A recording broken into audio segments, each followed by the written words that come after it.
Welcome back to the channel. It is Saturday, August 3rd, and we have another Team USA women's basketball video in store for you guys today. We got Team USA taking on Germany in the final group play game tomorrow morning at 11:15 a.m. So we're going to break down and analyze that game. We'll talk about which way that I'm leaning as far as the points and the spread. We'll also talk about any player props that I found for this game that I'm liking, and any plays that I put in officially myself, I will list down below in the pinned comment. So make sure you check back in. That way you don't miss out on those. Let's recap our game from the other day against Belgium, Team USA versus Belgium, and our picks that we took for that one before we dive into today's action.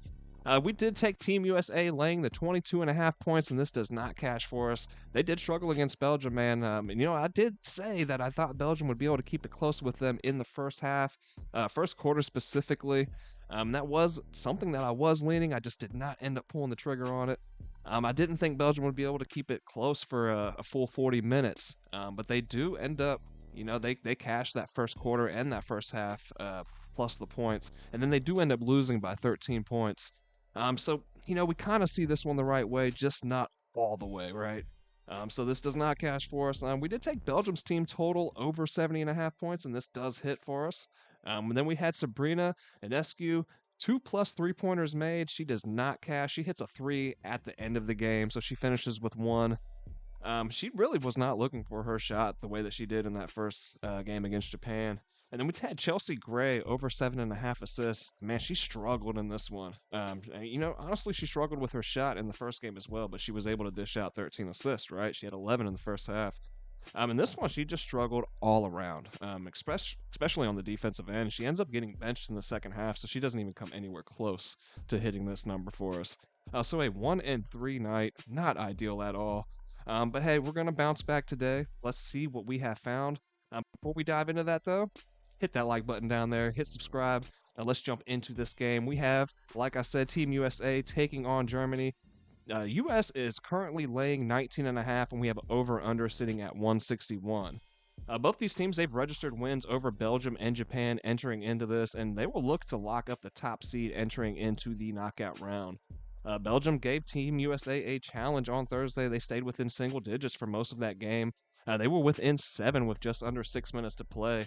But as expected, Team USA's depth did win out, and they just simply outlasted Belgium on a way to a 13-point win. That depth was shown with their production off the bench. They outscored Belgium 31-11 in bench points.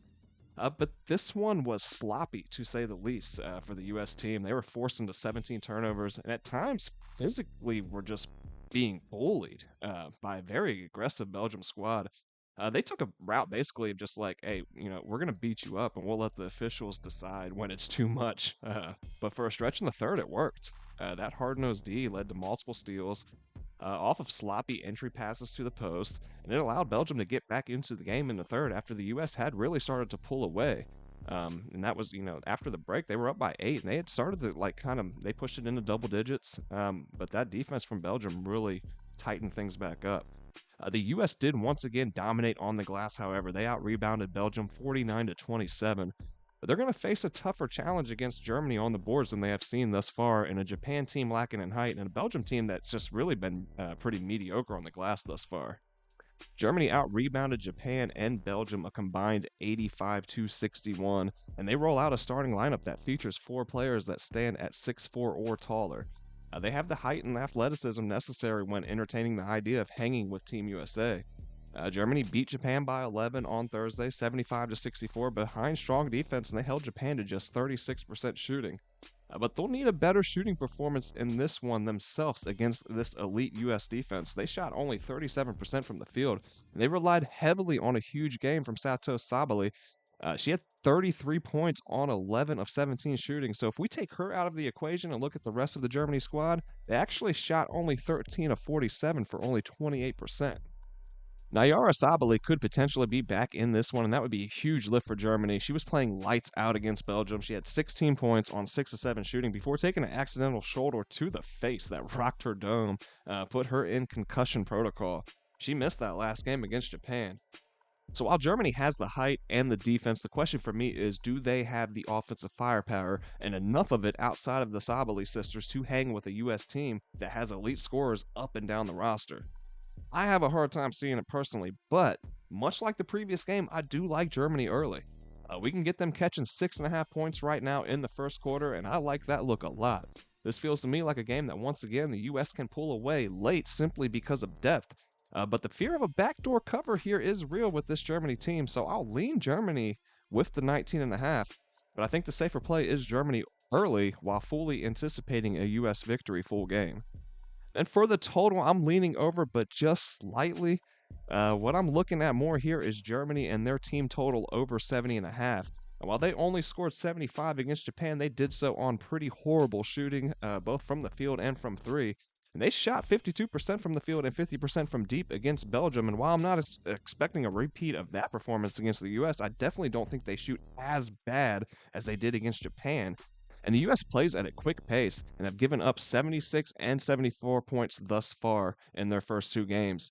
Germany's first half team total over 34.5 feels worth a look as well. They've scored 42 and 46 in their first halves through their first two games so far, and the U.S. has given up 39 and 38 points in their first half so far.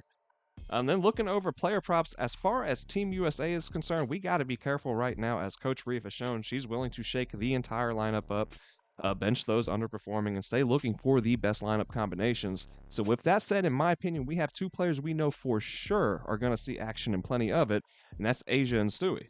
Now, Asia's points, they're a little juice, and rightfully so, with the way that she's been performing, but we can get Stewie over 18.5 points right now, and I like this with her averaging 24 points through the first two games.